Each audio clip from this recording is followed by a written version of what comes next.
Hello and welcome to the Film Pulse Podcast. This is episode number 331. My name's Adam Patterson. With me today, we have Kevin Rakestraw. Hey, Kevin.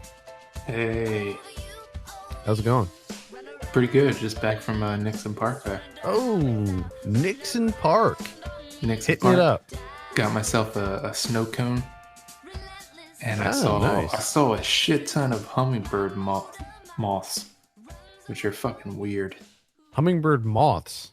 They're moths, but they look exactly like a little hummingbird. Interesting. But they have an antenna. They're bizarre creatures. How about that?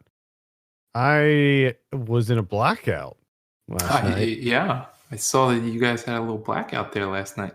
Yeah, so evidently a transformer blew in Columbus Circle, and all the power went out in from, I don't know, 53rd down to Times Square. And my neighborhood, it was fine.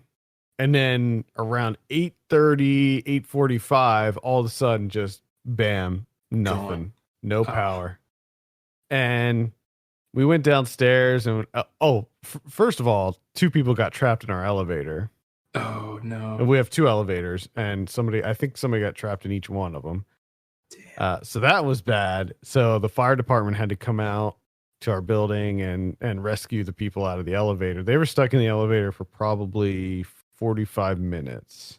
No, that's not too bad. No, it wasn't too bad. I mean, they were freaking out. One of them was freaking out, but it was okay. They got him out okay. And so while all the power was out, we were just walking around, and it was really eerie to see giant portions of Midtown Manhattan just be plunged into darkness. It was very strange. But the power came back on about 2.5 hours later, so close to midnight came back on. All right. So it wasn't too bad. No. Hopefully there weren't any injuries or anything like that. I didn't read about anything reported. Some people need electricity for ventilators and for medical reasons. This week on the show, we'll be talking about Alexander Aja's Crawl. We'll also be looking at Crawling, as Kevin. Crawling too. Steady crawling.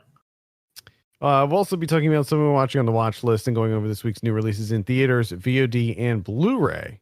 Thank you so much for joining us. Remember to please consider reviewing us on iTunes if you get a chance. That would be incredible. Housekeeping, only one thing. No Ryan watches a movie this week. Ryan was totally ghosting us. We could not get a hold of him. He's fine, by the way. What? I still don't understand, because nothing for a longest stretch of time. And then he's just what do you want? And it's it was. What? He goes, huh? So we're talking. Okay, so we're trying to get a hold of him, and we're trying to formulate a time, and I'm like, recording tomorrow? And Kevin's like, yeah, I'm in. And I'm like, Ryan, anything? And he's just, there's no response. And then later that night, he's just he just goes, yeah. And I was like, why are you ghosting us? And he's just like, huh?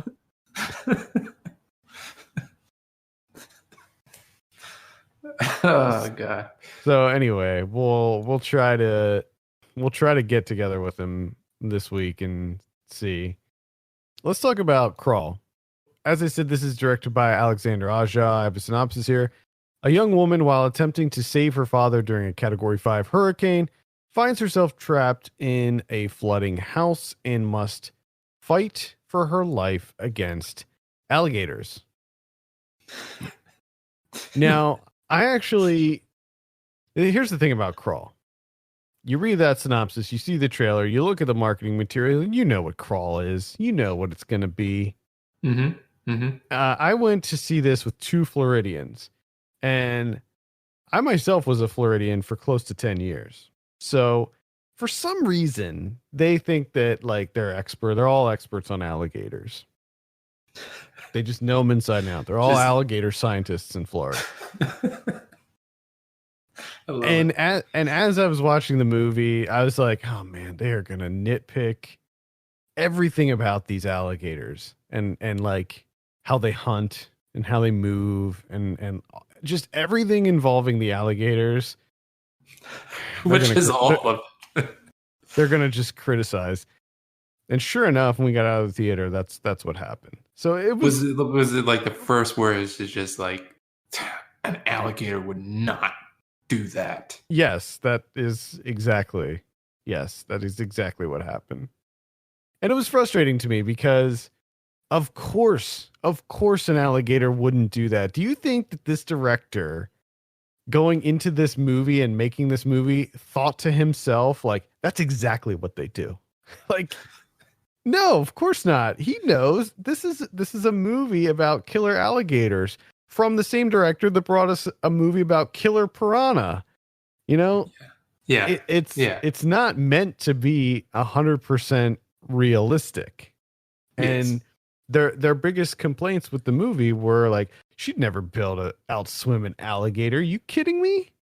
And I'm like, no, of course she wouldn't. But if we're gonna nitpick that one aspect of it, we have to nitpick the whole thing because this wouldn't happen at all to begin with, and you wouldn't be in this situation at all if it was real life, right? So I don't know. I think anybody that nitpicks the alligator tech in this movie, there's other things that you can complain about. There's other criticisms to be had. It's not a perfect movie, but No, by all means, yeah. yeah, But this is, like you said, basing off of the synopsis and the trailer alone, it tells you exactly what it's going to be.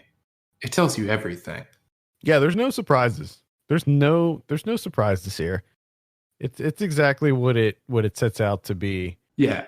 And it does it the best way too, which is her driving to her dad's house and there's a billboard that says alligator farm. And you're like, ah, that's where the alligators come from. Yeah. And then like within like 10 minutes, an alligator is introduced. And then it's alligator time from then on out. Yeah. And it's amazing. Pretty much nonstop alligators, multiple alligators, multiple people getting chomped. And that's what they were some of their criticism. We were like, oh, well, you know, an alligator wouldn't attack that frequently. And it wouldn't, once it killed one person and ate it, it would be full and it wouldn't leave the body and stuff. And I'm like, that wouldn't be a fun movie. I was like, we're going to see this movie to watch these alligators chomp on people nonstop. If they ate one person in it, they ate one person and called it a day, it would not be a very fun movie. I mean, technically you could have that because at a certain time there are like 8 alligators. So there's enough people for each alligator. That's true. Yeah, each alligator. You got all these little baby gators. They need to eat. Mm-hmm. Mm-hmm. They're hungry. They just hatched. They want human blood. And probably they're just pissed off about the hurricane.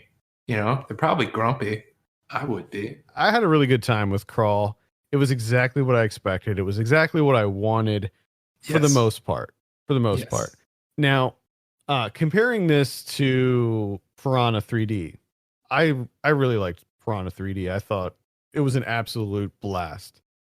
I don't think it's on the same level as Piranha 3D in that it knows exactly what it is and it doesn't take itself too seriously, but there's a lot more comedy in Piranha 3D, and this movie, while there are some bits of comedy, certainly, I think it takes itself pretty seriously. And I could have gone for some more kind of goofy moments, maybe a couple more kills, like some like more kind of bumbling idiots like the two thieves who get it, just maybe some more humor in it. I mean, I could see that, but I think the humor the lack of didn't really bother me too much because I thought, it is what it is, and it does a pretty damn good job of it in that it's a disaster movie, a natural disaster movie mixed with a like an animal attack type movie, and then to complete this triangle, they're trapped underneath that in like a claustrophobic setting Yeah. of trying to get out. It's like three great things all converging at the same time. Yeah, it really is, isn't it? I love these containment thrillers. I love movies where people are trapped in a single location, and to introduce the alligator aspect of it, I just thought it was great. I thought it was actually very tense. There were some really tense moments. One thing that I really liked, I think that the lead, Haley, played by Kaya Scodelario, she was great in it. I thought that her character was a well-developed, strong character. She was clever. She seemed to make all the right moves. She wasn't like an airhead or an idiot. She was smart. Like, she knew how to treat a wound. She was the like ingenuity that she showed throughout the movie, I thought was really refreshing, especially in movies like this.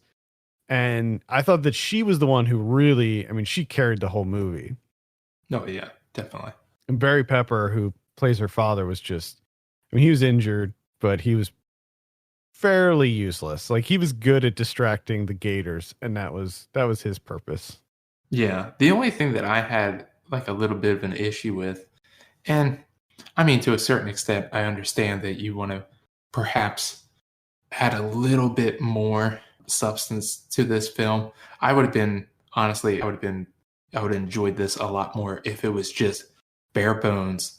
They're trapped underneath the house and they're trying to get out with the gators.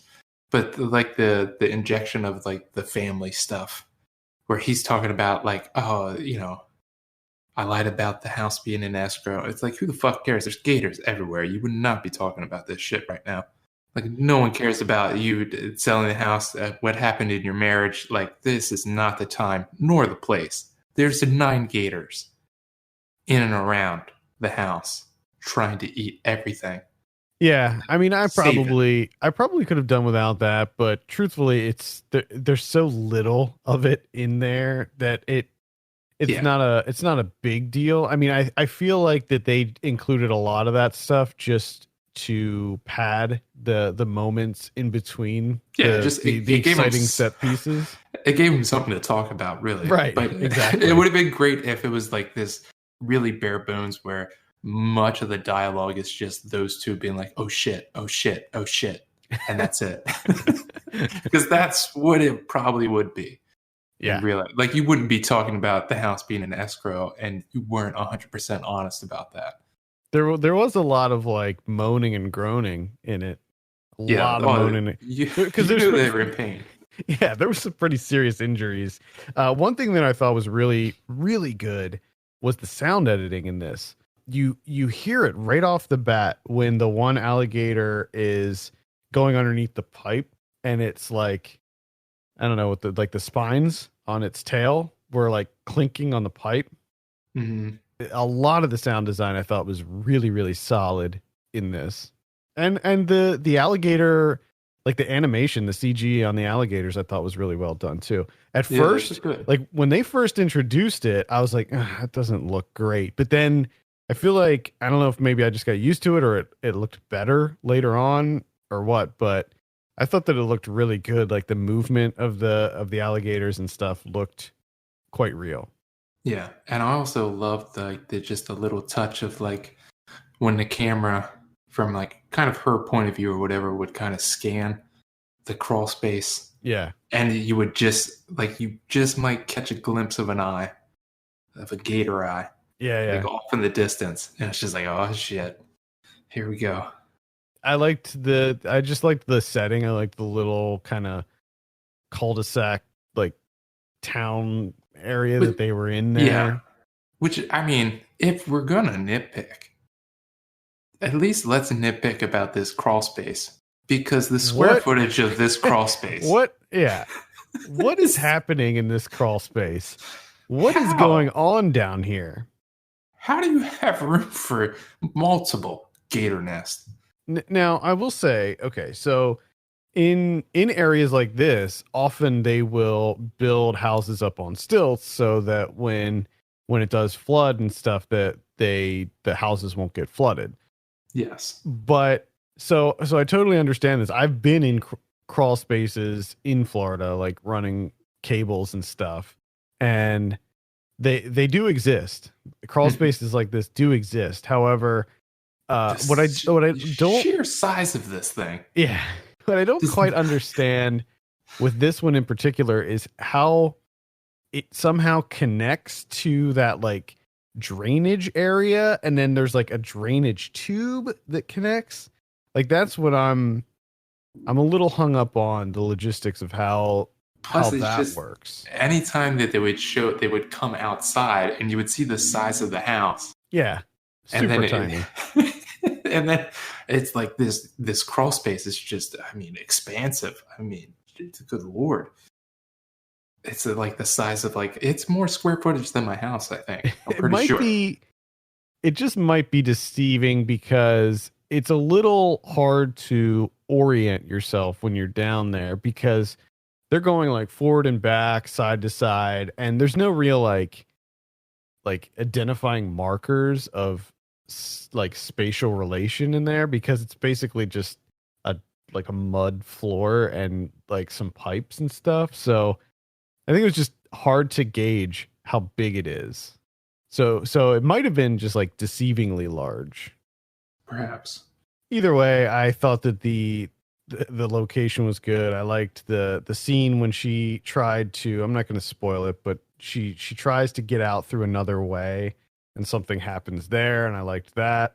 Just a little added thing. There's several jump scares in this, a couple of which got me. I wasn't prepared for. I was also kind of surprised at the number of times that it's very close of them not getting out. Like the gators get them a lot more than I was expecting. You know what I mean? Like the gators make contact. Yeah, like you see it in the trailer too a little bit, but they don't always. I mean, it's not just like they're trapped. I mean, they try different things, and there are several moments where they straight up get caught, and it is surprising. And there's a dog in it too, which is the dog is incredible. I can't remember his name. It's like Pepper or something. Sugar. You're Sugar. Berry Pepper. Yeah, Berry Pepper. Yeah. Well, the dog has kind of like a salt and pepper color to him. He does. Yeah. And once that dog shows up, I mean, that just ratcheted up the tension too, because I'm like, yeah, you better not kill that fucking dog. I know, because as soon as you see the dog, you're like, I'm in an alligator movie, and they just introduced a dog. Yeah, and there's not a whole lot of people. Right, there's not that many characters in this movie to begin with, so you're just like, fuck. They're gonna kill that fucking dog, aren't they? But then they have looters, and it's like, okay, well, here we're gonna get 3 good ones. We're at least gonna get the looters, right? I mean, yeah, because like if you would have killed the dog and not all of the looters, I would have been extremely upset. Especially with the white girl with cornrows. Oh yeah, she gets it. She gets it. Yeah, the dog was great. I love the dog. The dog survives, by the way. The dog does not die. So if you need to know, some people want to know that. It just I didn't know there was a dog in this, but I probably would want to know ahead of time too, just so I could prepare myself. It's such a great dog too. Good dog. Good dog. Really good dog. When it comes over and it tries to help with the little door. Yeah. Hatch. Yep. Poor guy. He's just laying down. He wanted to help. He tried. He did. He just didn't know what to do. You can't blame the guy. He tried digging the hatch. What else do you want him to do? Yeah, this is one that really worked for me. I really enjoyed this. I was hoping that it was going to be. I had high hopes for it, and it certainly delivered. I like Alexander Aja's stuff. As I said, I liked Piranha 3D and I wasn't a big fan of The Hills Have Eyes, the remake that he did in 2006, but I did like Mirrors, and I liked Horns. High Tension was great until the end.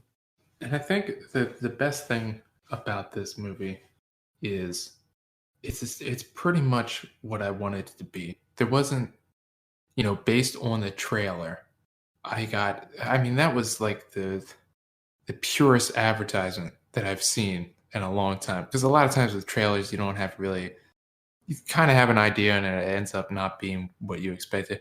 But based on the trailer, it's exactly what I thought it was going to be and exactly what I wanted it to be, which is just, hey, they're in a crawl space. There's gators.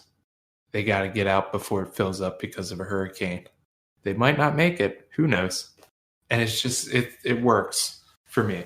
There's a very short build up, so there's it's not like an extended build up time to establish the characters. They do just enough so that we can know who the main character is and like what her story is, and then they pretty much just jump right into it with the, giving us some background info on the status of this hurricane and then her going to find her dad, and then that's it. Like, yeah, and that's another thing too. I mean, runtime, like this is a brisk movie because it starts once the alligators kick in. It's just pretty much relentless from there on out until it's over. And it should be noted, the alligators are already there by the time she gets there, so it's not like the alligators arrive later on. Like, that's why he was stuck down there. You see it in the trailer, but it's not 100% clear in the trailer if he injured himself like some other way. But no, it's because the alligators are down there already. Yeah, it's just the hurricane breaks loose the rest of his buddies, and they all rendezvous at that corner for some reason. Yeah, let's all hang out here. Yeah, don't go into it with the expectation that you're going to get 100% realistic gators in this, because that's it's not what this is. It's not what it's designed for. Don't be a fucking gator scientist, okay? We don't need any more gator scientists here. Goddamn gator expert. They're gators. They look like gators and they eat people. What more do you want? I told my wife I'm gonna, from now on, every movie that she sees that involves something that's not 100% real, I'm gonna nitpick it. Be like, well, that wouldn't happen. I mean, it's every animal attack movie. Oh yeah, I mean, Jaws. Yeah, Jaws. That's not even close to what sharks do. And that was one of my arguments, like, because she loves Jaws. It's like one of her favorite movies, and I was like, Jaws, come on, like that's so unrealistic. That's weird because that's my wife's favorite movie too. It's Jaws. No, it's a classic. She's fucking obsessed with it. When we came out of this movie, one of the women working there or whatever was like, "Is it as good as the shark movie?" I'm like, "What shark movie?" Like, I'm guessing you mean Jaws, which I would hope that you would know the title Jaws. But shark movie, there's a lot of shark movies. Of course, she meant Jaws 3D. I wonder if she was thinking like Sharknado. Like maybe she was thinking it was like a hurricane that brought alligators, like in the actual hurricane itself. They're just fucking whipping around. It'd be funny if she was referring to like one of those really not obscure shark, maybe an obscure shark movie. I can't think of any right now. Like Open Water, if she was referring to Open Water, if you remember that one. It's like her favorite movie. Is it as good as that shark movie? You mean Jaws? No. Open Water. Oh, God. Let's go ahead and give Crawl a score. Kevin, what are you going to give it out of 10? I'm going to give it a solid 7. I'm also sitting at a 7 on this one. Really fun. Recommend you go see it in the theater. It's a good summer movie. It's a great summer movie, yeah. Yeah, I don't know if it was just like the mood that I was in, and it's just like really hit the spot. Yeah, I mean, I love creature features. I love containment thrillers. I even have a soft spot for disaster movies. So, and this was just, like you said, it was all of those things wrapped into one, and it was just a lot of fun. It's just a confluence of all those things, and it's all happening at the same time. Like everything is getting worse at the same time. Yeah, and that's one thing that I did enjoy about this. And in other movies where when you think it can't get worse and somehow the director comes up with a way to make it worse for them. Like that's what happens in this movie, and I think that's always one element that I always really like when you're just like, oh man, how are they gonna get out of this? And then something else happens. You're like, oh no, now they're really screwed. I just imagine you in a theater full of people just saying that out. Like, oh no, now they're really screwed. All right, that's Crawl, and that's in theaters right now. Let's talk about someone we're watching on the watch list. I think it's your turn, Kevin. You can start us off. Oh, it's my turn, huh? I don't know. Oddly enough, and I think it actually is. Oddly enough, like this has happened a couple of times, and I'm not really trying to do this, but the only things that I saw were documentaries. Which, if you were, week, huh? Yeah, and if you were to ask me, I'd be like, yeah, I don't watch that many documentaries. But like the last couple of months, it's been a lot of docs for some reason. But this one's a really good one. I finally got around to seeing Hale County this evening from Ramel Ross. Mm-hmm. Oh boy, you gotta watch that. I can't recommend this enough. It's just, I mean, it's a relatively short doc. I think it's only like 70 some minutes, maybe 80 minutes max. And it's just this, kind of intimate, just he's following around numerous people within this small town and just kind of hangs out with everyone a little bit, and then it's just kind of patchwork together. And it's got a lot of stuff going on in terms of creative flourishes. There's some time lapse, there's some fast forwarding, there's some slow tracking shots. There's this one portion where there's this guy kind of practicing shooting hoops because he really needs to make the team for himself, and so it's just like him with his camera handheld, just trying to get as close to behind this guy, and he's just like following him around the gym as he's shooting, and it's pretty interesting. Like there's a lot of stuff going on here, and it's just those type. I always seem to be really, really into these type of docs where it's like these city symphonies, but it's more so focused on the people, like Caligula, like those types of things. Mm-hmm. This is a little bit different. It's not exactly the same, but it's a little bit different. Like there's a stretch of him. He just follows this little kid. He must be like 2 years old, maybe. And this kid is in his house, just running from like the hallway over to the wall and then back to the hallway, and just running back and forth for like almost 2 minutes. And like at first it's just kind of like ridiculous, but then at the same time it just becomes the funniest thing ever because this kid is so into it. Like I don't know what he's doing, but it's really important to him, this running back and forth business. Fucking kids, man. They're ridiculous. And but that is Hale County This Evening. Yes. Good stuff. I saw The Art of Self-Defense. This is one we're going to review this weekend, but you couldn't get to it. I got swept away to Nixon Park. Nixon Park. I'm shaking my fist. So this is directed by Riley Stearns. This is his follow-up to Fault, which was another one I was a pretty big fan of. I just really like his style of comedy. I like really dry humor. I like awkward humor. I like absurdist humor, and this is sort of within Riley Stearns' wheelhouse, and that's very much how this movie is. There's certainly a darker edge to this movie than Faults. Now, Faults does get pretty dark. Yeah. But this one gets even darker, and it was a bit of a surprise, the turn that it takes. So I would not guess that. I would think that Faults, the movie about cults, would be the darker of the two. Yeah. This movie gets pretty dark. So it stars Jesse Eisenberg as this this guy named Casey Davies, and he's a very timid man. He lacks masculinity. He's not a man's man, and he's not your traditional masculine man. And he one night is out getting dog food for his adorable little dachshund, and on his way back he gets jumped by some people and beaten almost to the point of killing him. Dang. And when he wakes up, he is even more frightened of the world. He's frightened of just men in general.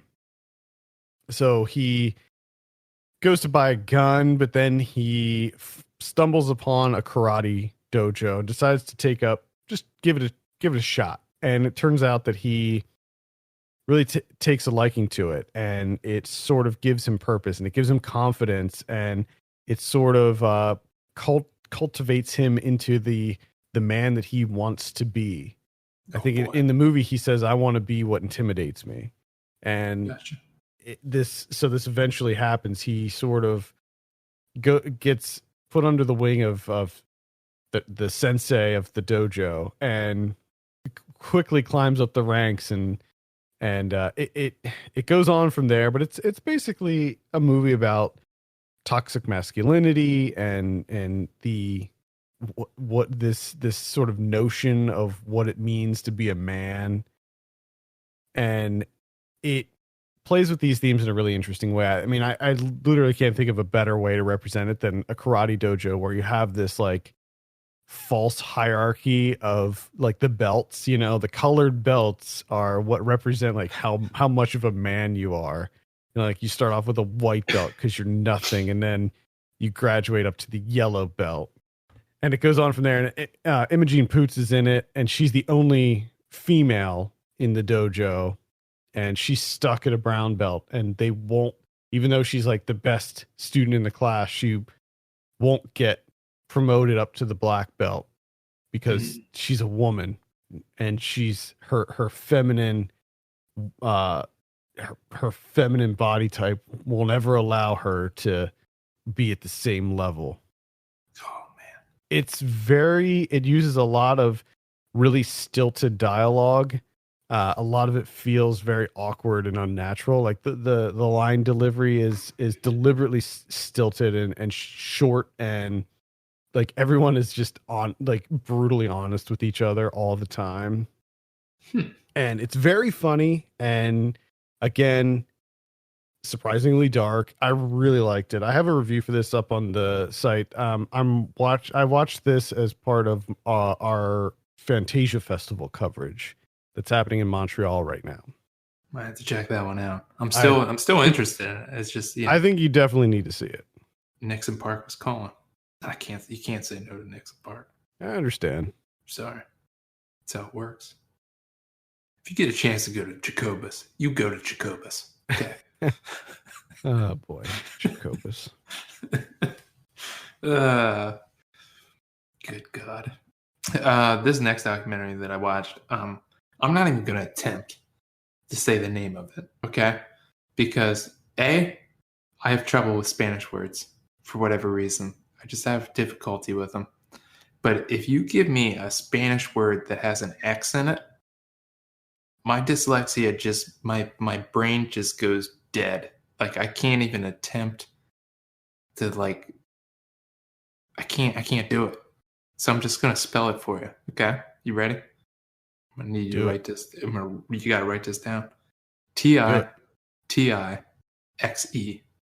Okay. Which this is apparently the word for like leftovers, like in terms of in farming, like when the gleaners come through, whatever you didn't harvest, whatever's left out on the fields, the gleaners can come through and pick what they want and take home with them.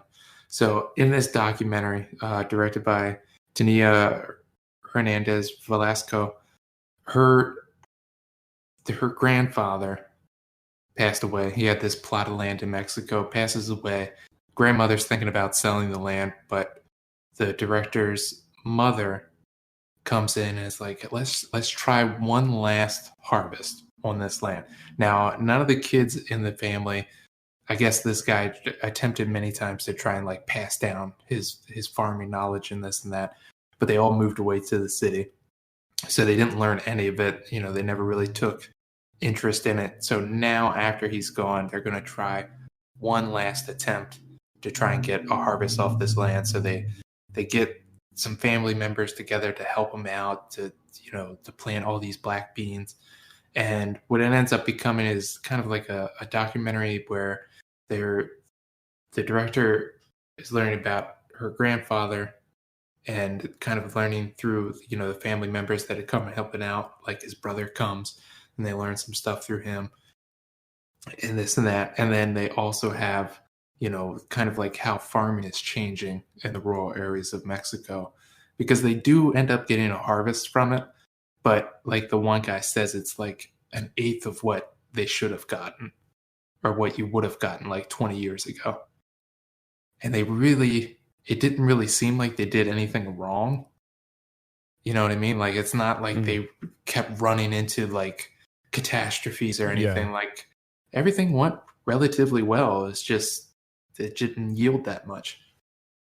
But just the way in which it's shot, like it's very serious, because of course they're like learning about family members and stuff. But there's also little bits of silliness, like when the kids show up to help out. The kid is like, this one kid's like, oh, interview this flower. So he does like a voice and he makes the flower dance, and she actually interviews this flower, and it's like this whole little side note type thing. So it's a little mix of both, of like the happy and the sad. And it's pretty good. I definitely recommend it if you ever get a chance to see it. Okay. I saw Sadako, which is a new entry in the Ringu series. Oh. And this is directed by Hideo Nakata, who he did the original 2 Ring movies. So he did Ringu and Ringu 2. He also did the Ring 2, the 2005 American one, which was bad. Mm-hmm. Ringu 2 also got eviscerated by critics, but I didn't mind that one. And of course I loved the original. There was actually a Ring movie that was before the 1998 one that he directed. It was just not as well received. I think it came out in 1995. So Sadako it's him coming back to the series after, many years being away from it. And his movie Ringu was prolific in the cinematic, especially the horror landscape. I mean, I feel like the first Ring movie was the one that really started the Japanese horror movie trend that we saw later with like The Grudge, and then like Shudder, and all of the American remakes that were coming out for a while there. I believe it all started with the original Ringu, and it was a great movie, and it was a great concept. It was very scary, and I was kind of hoping, because there have been tons and tons of sequels and prequels and American remakes and all of this other shit that's come out revolving around the series. And there was, I think it was last year, they came out with The Ring versus The Grudge, and that was pretty bad. And let me tell you, Sadako is worse than The Ring versus The Grudge. Somehow it's more convoluted than that movie was. Wow. This franchise just needs to, they need to end it. It's over. Like, it's just over for this series. Yeah. It is so played out. The scares in this movie are the exact same that happened in the 1998 one. Like, come on, come up with some new ideas. Now, they tried to bring in some new elements with this. So one of the things that they did was the curse, instead of just transferring to people that watched the VHS tape, it got embedded into a YouTube video. And anybody that watched the YouTube video got hit with it. But they did that in The Ring versus The Grudge. So it's not, something that's entirely new, but also they didn't really capitalize on that. And then they introduced this girl, this like little girl who has the ability to, like, she has a telekinesis. So she can like move stuff with her mind. And it turns out that Sadako, who is, if you're not familiar, is the actual ghost from The Ring, with the white like dress and the long black hair. Like that's the name of the ghost. She like attaches herself to this little girl, while also kind of killing all the people around her. And it starts off semi-intriguing, but it just derails so quickly. And by the end, I was just so bored, and I was just like, I just can't get behind this. It's just so tired. So tired. And unfortunately, I can't recommend Sadako. I've been like craving a new Japanese horror movie that's like really good, and I feel like there haven't been that many new ones that have come out recently. Yeah, I wonder if it's just that maybe there is some really good ones. They just haven't gotten over here yet. Maybe. I mean, I look like I look. I try to keep updated on what's coming out over there, and I haven't seen anything. Because I think I'm with you 100% on that. It's just you're done. Just end it. Stop it. I mean, they've proven multiple times that, because they've tried to reboot it. Like this seems like an attempt to reboot it. The Rings movie that came out, what was that, 2016? That was an attempt to reboot it, and I didn't even see that, but I heard it was really bad. So it's just it's done. Put a fork in it. I think I saw that one. If it was the one that stars, I can't remember her name. The woman from Revenge. Was that 2016? Yeah, I think you're right. Yeah, I did see that. It's not good. That's a shitty movie. Yeah, that's what I heard. Matilda Lutz, yeah. Yeah. The worst part about that movie is, like, it has some of the Ring lore in it, right? Like, it has the basics of it. But the majority of that movie is just Matilda Lutz doing, like, some sleuthing. She just kind of goes into detective mode. Yeah.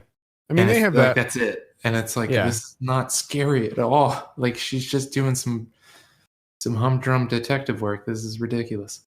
Yeah, I mean, that's how a lot of the Ring movies are, and that's how this one is too. But you have that added thing with the girl, and like the main protagonist she's like a child psychologist who was assigned the girl, so she's trying to like figure out what the family situation was. But then her brother goes missing, and he's the one who made the YouTube video, so there's that connection, and there's just all these like kind of just random pieces in it, and it's just way too messy. That's all I have is just two docs and Crawl. I'll be posting up some more Fantasia Fest stuff, and I'll probably mention some more of them next week. Another one that I can mention is Critters Attack. This is the new Critters movie, so they're trying to bring this one back. Now, earlier this year, they did release a TV series on Shudder, a new Critters TV series, which was bad. Now, I for some reason have a soft spot for the Critters movies. None of them are particularly good, but the early ones are kind of fun. So this is the first Critters movie since I think 1991 or 92, with Critters 4, which was the one that took place in space. That one was pretty bad.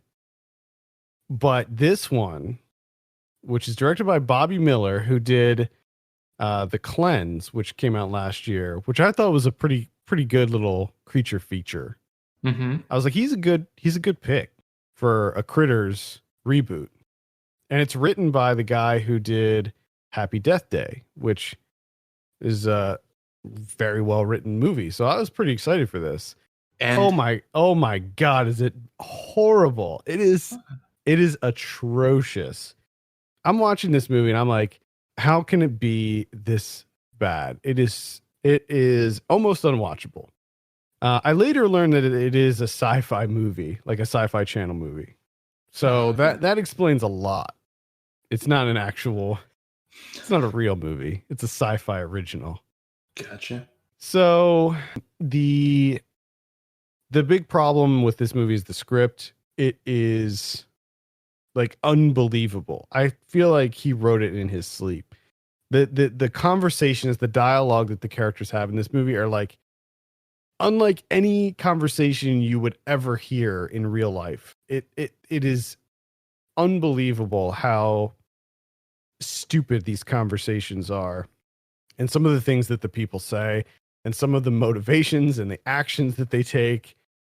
Just so stupid. So you have the critters. They crash land in the forest because it's always the forest. They never crash land in the center of town. You know, it's always like somewhere out in the middle of nowhere, and then like one person or a couple people find them.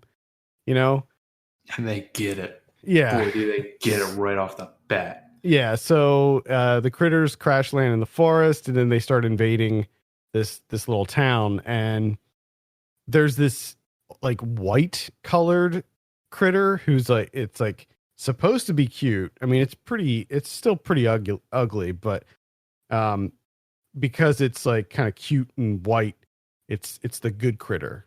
The black critters are mean looking and bad. Damn. And so you have this it's fucked up. Tashiana Washington she plays the lead, and she's babysitting these kids, and they're off for a walk in the forest, and they find this white critter, and somehow first of all they're not freaked out by what is clearly an alien life form. And second, what she does is she allows the one girl that she's babysitting take it home. And so this girl just dumps out everything in her backpack on the forest floor and just leaves it there, and then puts this critter, which is pretty big, like the critters are pretty big, puts it in her backpack and takes it home. And they're like, oh, we got to take it to the vet. It looks like it's sick, which I'm not sure how you can determine that, because it didn't like have any kind of outward, appearance of being ill. But she's like, oh, okay, let me call the vet. And then she's like, oh, the vet's closed. We'll just have to take it home. And it's like, well, call another vet. Like, you only have one vet in this town. What's going on here? And then at one point, so when the other critters start attacking, they're like, oh, we gotta go to my uncle because he's a cop. So they go there, and they're like, oh, there's these aliens that are attacking. And the uncle's like, nope, I don't believe you. Just go home. Get out of here. Quit messing with me. And rather than show them the alien that they have in their backpack, they try to explain it more. And then when he still doesn't believe them, they just leave. And it's like, why did you not show them the alien that you have in your backpack? He would immediately be like, all right, let's go. But no, that's not what happens. Dee Wallace is in this too. Now, she was in the original Critters. However, she's not playing the same role as she did in the original one. She's playing a bounty hunter, like an intergalactic bounty hunter who is hunting down the critters. Yes. So she comes in. There's like no character establishment with her at all. There's no development. Like, where did she come from? What's she doing? She's just there. And she just pops up. She has all this like alien weaponry and alien tech, and she just fucks these critters up, like chops them in half, just slicing and dicing, shooting them with alien ray guns and shit. Which is admittedly kind of fun, but the movie's it's by this point, I was so checked out. It's really horrendous. The only thing that I'll say is it does have all practical effects. There's no CG in this at all. And the practical effects don't necessarily look great for today's standards, but they look the exact same as the original like critter puppets from the 80s. So I give them points for consistency and using 100% practical effects, because some of it was pretty well done. But the narrative, the characters, the performances, everything else was just so poorly executed. I can't recommend this. This will be on VOD on July 23rd, and then it'll be on Sci-Fi later this year, but they haven't announced an air date yet. It's Critters Attack. The final one that I'll mention very briefly is The Chill Factor. This is actually from 1993. This is coming out on Blu-ray this week. Arrow is putting this out. This is a really weird movie in that I didn't know anything about it going into it. I literally just popped the Blu-ray in, turned it on, started watching it, and I thought it was an 80s movie. It looks like an 80s movie. It sounds like an 80s movie. There's this kind of like softcore porn style soundtrack. The women in it have like real big hair. They're wearing it's a snowmobiling movie, so they're like in these kind of like spandex jumpsuit things, and it just looks like an 80s movie. But then this narrator comes on towards the beginning of the movie, and she's like, "We're only a few years away from the new millennium." And I'm just like, "What?" So I look it up, and it came out in 1993, which is way too late in the decade for it still, because early 90s movies, like movies that came out in 90, 91 even, might still have that 80s vibe, but 93 is way too late for having that 80s vibe. So it involves a group of snowmobilers they're all friends. Some of them are dating each other, and they go to this, I think they're in Canada, and they go to this bar after a fun day of snowmobiling, and the bar owner tells them about this frozen lake, and two of them decide to have a race on this frozen lake. And what happens is they do the race, they hit the finish line, but neither of them stop when they get to the finish line. They just keep going for some reason. One of them ends up falling off of his snowmobile, just randomly falling off. And the other one goes off like this ramp and smacks headfirst into a tree and sustains a head injury. So they're like, "Oh, what do we do? We got to get help." And they're like, "Oh, we're like so far away from anybody to help us." They're like, "Well, do we move him?" And they're like, "No, we shouldn't move him."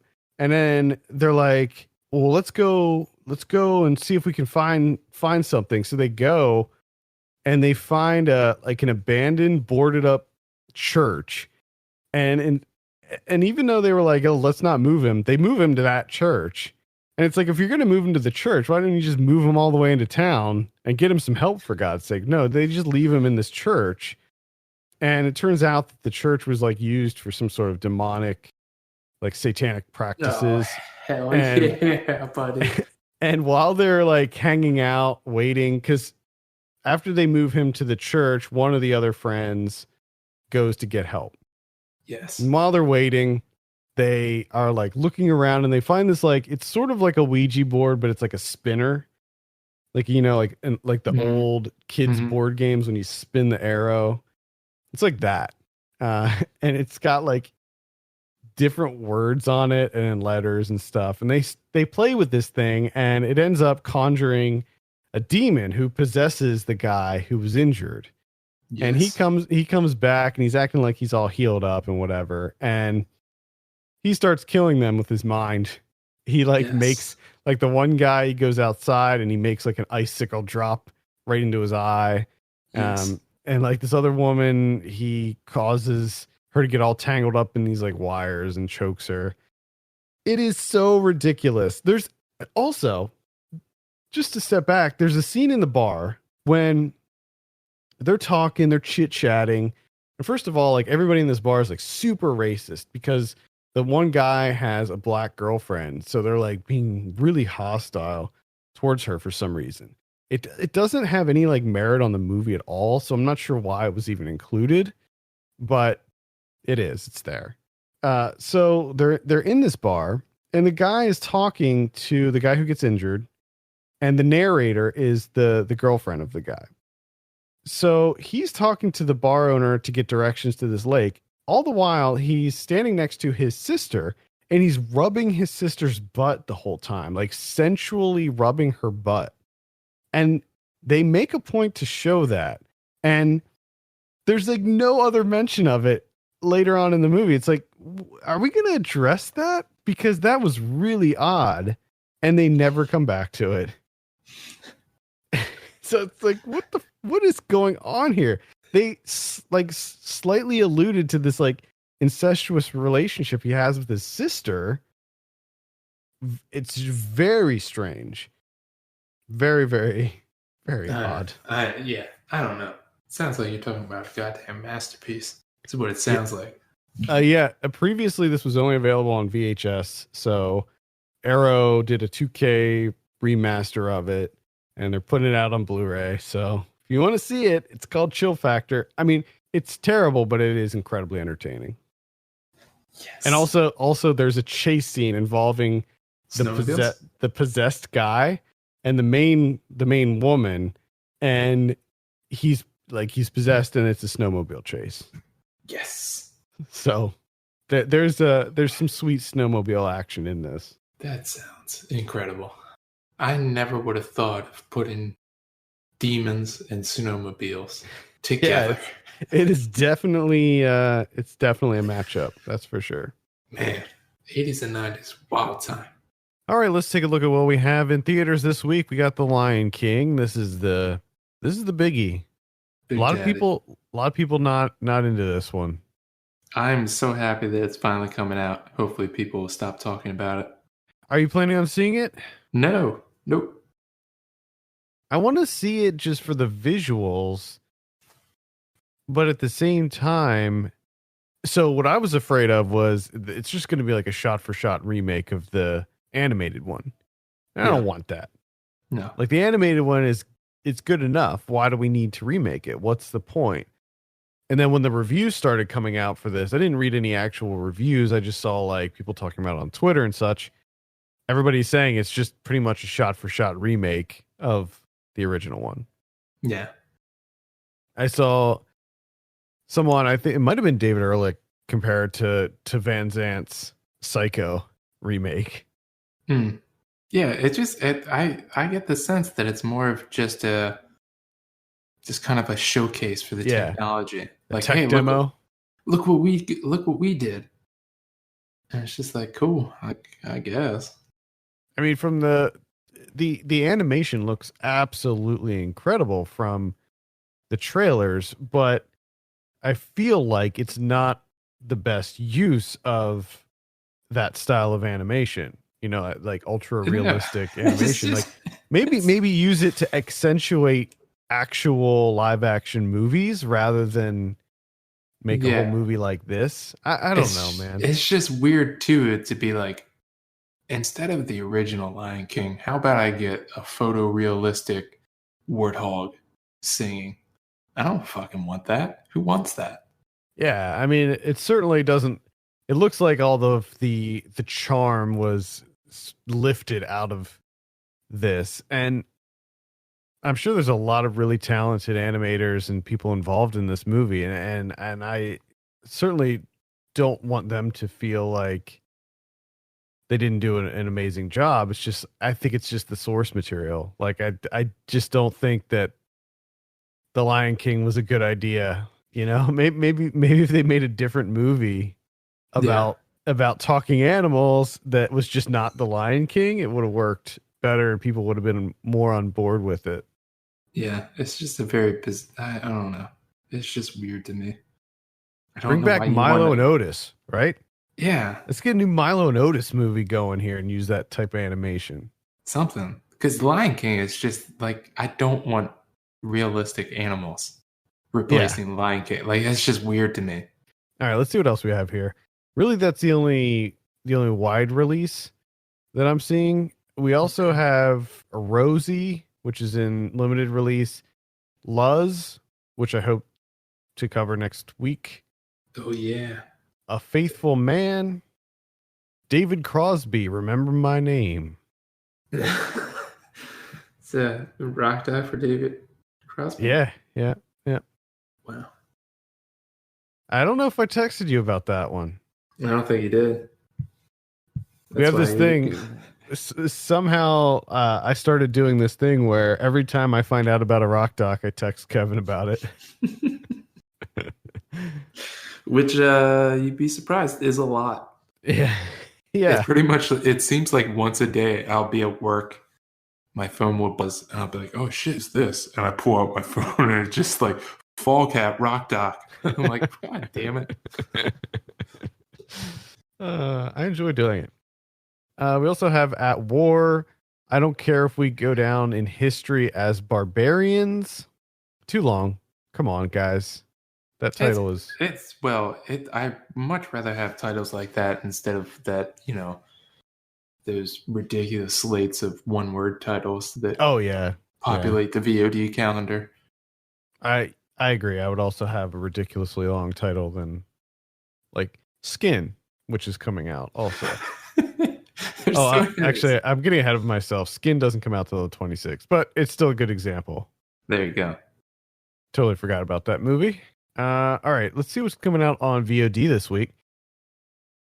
We have They're Inside on July 16th. We have Puppy Swap. Oh, no. Oh, my God. I forgot about this movie. Love Unleashed. This stars, Puppy Swap stars Rib Hillis and Sarah E.R. Fletcher.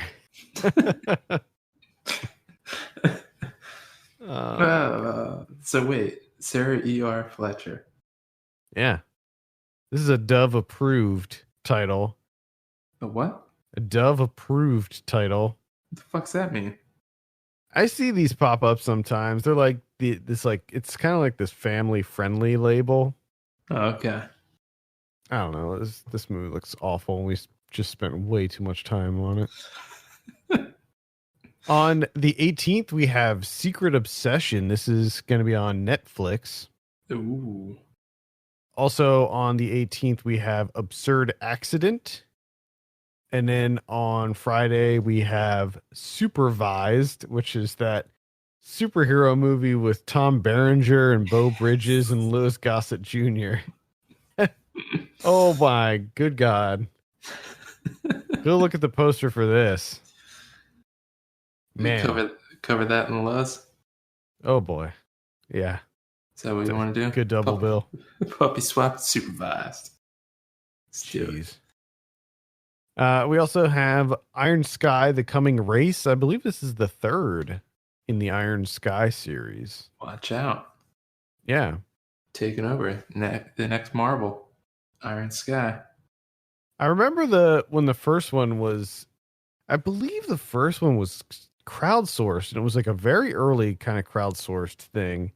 And I was really interested in the original one. I was pretty excited for it because this is back when like the kind of throwback type movies were just starting to come out, and like this one was they're fighting Nazis and killing Nazis, and it was like this really over the top thing. And then the movie came out and it wasn't very good.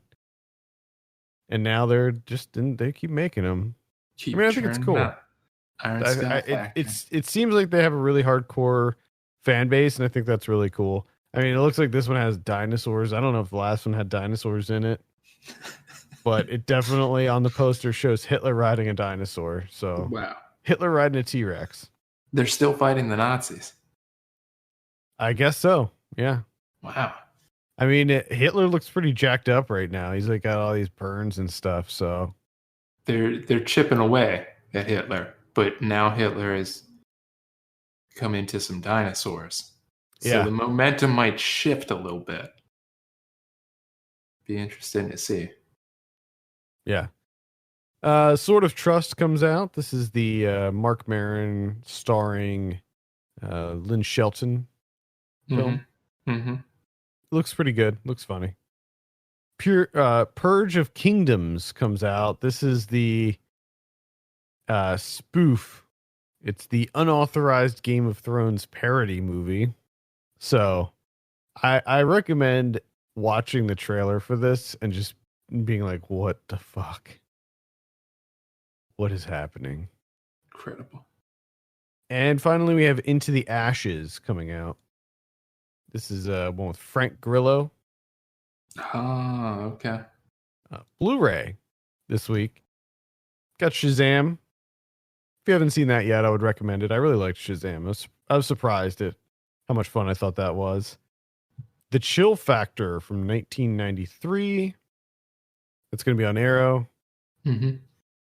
Teen Spirit from, this says 2018, but I'm pretty sure that came out this year.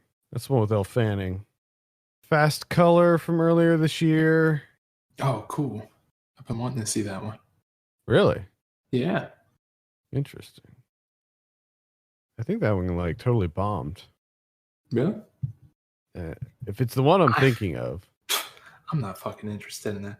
I'm my own person, Adam. Come up with my own opinions. All right, cool. Ash is the Purest White. Hell yeah. So that's two you're excited for. Let's see if we can go for a threefer. Here we go. Let's go with 1999's Mumford. Mumford? What the fuck is Mumford? I don't know. Let me look this up real quick. I might be interested in Mumford. You never know. What is it? 1999. 1999. Mumford. Kino Lorber is putting it out. Directed by Lawrence Kasdan. Jason Lee. Hope Davis. David Paymer. No, thank you. Yep, 2 out of 3. Sorry. Thunder Road is also coming out on Blu-ray. Highly recommend Thunder Road if you haven't seen that yet. Behold a Pale Horse from 1964. Oh, well, that sounds good. Just based on title alone, that sounds pretty badass. Yeah, it seems like one you'd be into. 10 North Frederick from 1958. Relaxer from earlier this year. The President's Lady from 1953. That's pretty much it. What about Criterion's this week? Ooh, we got 2. We have a life comedy from 1938. That's The Baker's Wife. Oh. French movie. New subtitles, commentary, some introductions, TV interviews, all that good stuff. And then you got Clute from 1971. Clute. This is what won Jane Fonda an Oscar for her performance. So you got a new interview with Jane Fonda, new program about the film, archival interviews, making of documentary that was shot at the time of the movie, like all that stuff. Get all that in there. Solid. Get it. All right. I think that's going to do it for this week. Thank you so much for listening. You can send us your questions and topics to podcast@filmpulse.net. You can follow us on Twitter @filmpulsenet and @filmpulsekevin. If you have a minute, take a look at our Patreon page. Patreon.com/filmpulse is the site, and consider helping us out by becoming a subscriber. For Kevin Rakestraw, my name is Adam Patterson. We'll see you next week.